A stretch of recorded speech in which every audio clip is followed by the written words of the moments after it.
Prečo ste začali písať poéziu, nie prózu? Ja som začala písať prózu. Ja som nezačala písať poéziu hneď.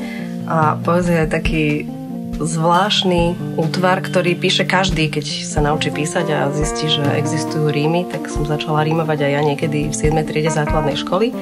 A bola to vec, ktorá ma mala nejak začleniť do tej skupiny spolužiakov. To sa podarilo, poéziu som tým pádom odložila na chvíľu k ľadu a písala som prózu.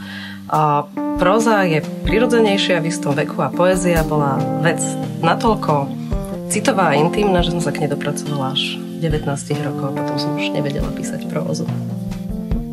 Ktorá báseň vám utkvela v pamäti natoľko, že si jej rímy pamätáte až dodnes? No, máte pravdu, že rímované básne utkvejú v pamäti lepšie.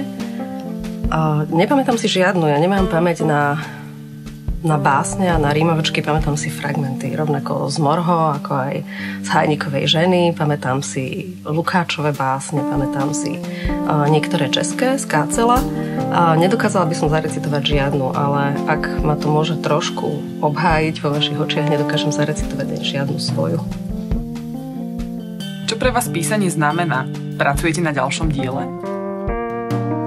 Písanie znamená prácu, vnímanie, záznam, všetko.